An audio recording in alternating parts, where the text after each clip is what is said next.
வாகா எல்லையை மூடிய பாகிஸ்தான். அதாவது காஷ்மீர் தாக்குதல் சம்பவம் தொடர்பா இந்தியா மற்றும் பாகிஸ்தான் இடையே எந்த நேரமும் போர் சூழல் நிலவி வந்துகிட்டு இருக்கு.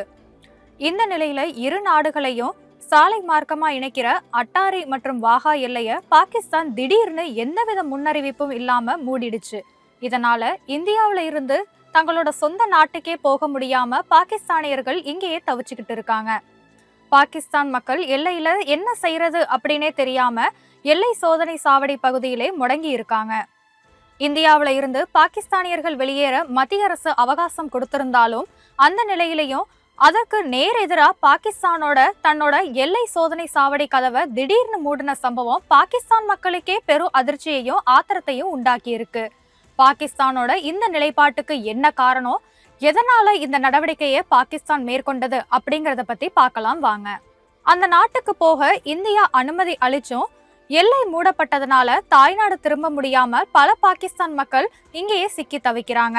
வெயில் மற்றும் தண்ணீர் பற்றாக்குறையை எதிர்கொண்டு அதிகாலை முதல் காத்திருக்கிற பாகிஸ்தானியர்கள் அங்கு பெரும் துன்பத்தை தான் அனுபவிக்கிறாங்க. ஜம்மு காஷ்மீரின் பஹல்காம் பகுதியில கடந்த மாதம் 22ஆம் தேதி ராணுவ உடை அணிந்து வந்த பயங்கரவாதிகள் திடீர்னு துப்பாக்கி சூடு நடத்தினாங்க.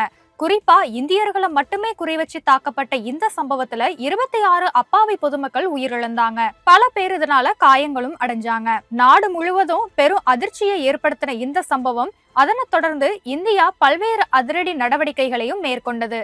இரு நாட்டு எல்லையையும் மூடுறது, பாகிஸ்தானியர்களுக்கான விசா ரத்து, அப்புறம் சிந்து நதிநீர் ஒப்பந்தம் ரத்து அப்படின்னு அடுத்தடுத்து அதிரடி உத்தரவுகளை இந்தியா பிறப்பிச்சது. இதற்கு பதிலடி கொடுக்கிற விதமா பாகிஸ்தானும் இந்தியாவுடனான சிம்லா ஒப்பந்தம் ரத்து, அப்புறம் வானில் விமானங்கள் பறக்க கூடாது அப்படின்னு பல உத்தரவுகளை பாகிஸ்தானும் பதிலுக்கு பிறப்பித்தது.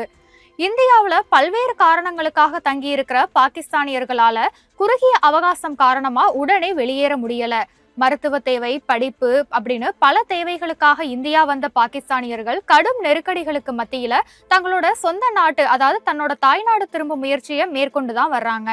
இந்த ஒரு காரணத்தால மத்திய அரசு இதற்கான கால அவகாசத்தை கொஞ்சம் நீடிச்சாங்க. ஆனாலும் பாகிஸ்தான் அரசோ இதை கொஞ்சம் கூட மதிக்காம தன்னோட சொந்த நாட்டு மக்களை பத்தியே கொஞ்சம் கூட கவலைப்படாம அட்டாரி வாகா எல்லைய திடீர்னு மூடிட்டாங்க. திடீர்னு தங்களோட நாட்டு வாசல் கதவு மூடப்பட்டதால இந்தியாவில இருக்கிற பாகிஸ்தான் மக்கள் தவிச்சுக்கிட்டு வர்றாங்க. அந்த நாட்டுக்கு போக இந்தியா அனுமதி அளிச்சாலும் கால அவகாசம் முடிஞ்சிருச்சு அப்படின்னு காரணம் சொல்லி தங்களோட சொந்த நாட்டு மக்களையே நாட்டுக்குள்ள விடாம எல்லைய பாகிஸ்தான் மூடியுள்ள இந்த சம்பவமானது அந்த நாட்டு மக்களுக்கே பெரும் அதிர்ச்சியையும் கொந்தளிப்பையும் ஏற்படுத்தியிருக்கு.